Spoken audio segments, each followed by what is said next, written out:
See what the cards got. Stress less.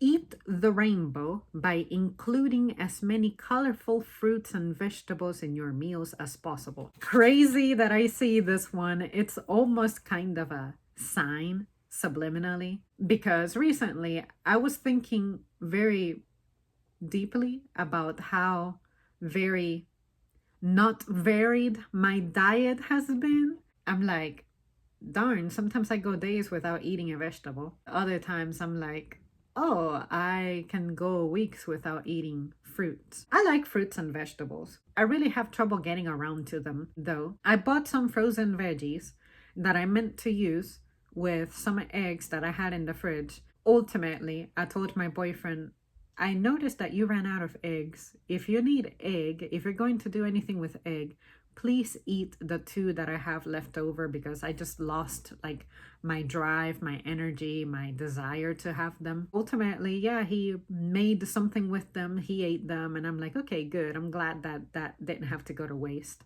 There was that. And then the vegetables that I have frozen are ones that I usually chop, but I hate spending the time doing that. So I bought already sliced and diced peppers and onions. Those are pretty much my two go-to vegetables. I use them on fish, I use them on ground beef, and ultimately I ended up not using them in the same manner that I skipped on the eggs. Those vegetables also go in the eggs, but I'm telling you, I just have a really hard time getting around to it. Now, lately, what I have been doing is anytime I go somewhere and I have a side to choose, if I can do like a split side, I'll do it, say, like at Panda, half rice, half veggies, then I'll do that.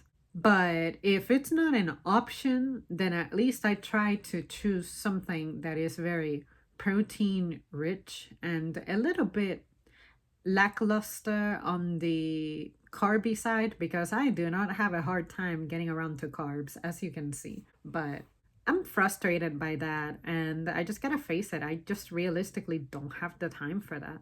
The reason I don't have time for that is because since I get off late, then all I have is time to do my little hobby in the daytime, which I enjoy, which is, hey guys, just journaling about me. I need this space. I need this time. This is the time to sort of bring myself back into orbit, just chill out, be alone, be in silence, be with my own company. This is time that's just not negotiable. The next time I'm gonna have this kind of time is at bedtime. And this is the time that I need to unwind so that I can get up and go to the gym. And my trip to the gym lasts about 3 hours because I spend 1 hour doing lifting and that type of thing. I spend another hour on the treadmill. And then my shower can take me between 20 to 40 minutes if I have to do hair and legs. It's just one of those things that I really wish that I had the time I had back in 2017 when I used to actually get fucking part-time hours, like 4 or 5 hour shifts. It was a great time back then. I used to come home at around 12, sometimes 11, sometimes maybe closer to 1, but by 1 p.m. I was here. So I had time to do all that shit. And now after I work out, I need to just chill out, have dinner, but not something too complicated. I end up having to buy it because I'm not going to dirty up the kitchen and spend another hour, hour and a half cleaning it up. Those are the kinds of decisions and sacrifices that I have to make so that I can indulge in things that are good for me and make me not feel frustrated with myself. Like eating well is important so that I don't balloon up like I have recently. But I also want to feel like I'm actually living. And unfortunately, food preparation is something that, because I like to do such a good job with it, I cannot just microwave shit, pre-cook things, and then refrigerate them to then reheat them.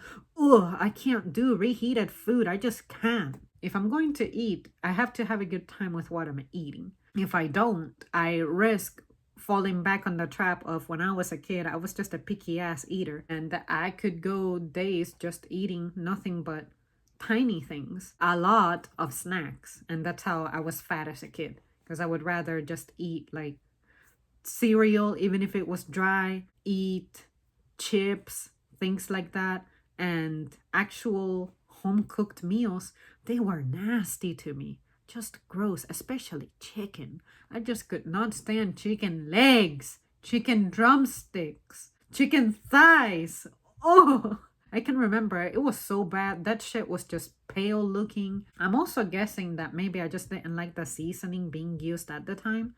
And maybe now that I'm grown, I have discovered the kinds of spices, seasoning in general, that does go well with me. And then I guess that's what helped me broaden up my choices, because I used to not even eat ground beef as a kid, especially not in pasta. Ugh, that used to make me vomit. So yeah, to me, lasagna was the worst thing in the planet after crabs. Crabs, I never even ate them because they just smelled horrible as that mug was being cooked. Well, there you guys have it. That's it for me. Thank you so much for tuning in. Let me know your thoughts on your diet. Do you feel like it's varied enough? And if it's varied, how did you establish your pattern? I guess your discipline of committing to a diet that's diverse like that. Okay, that's it.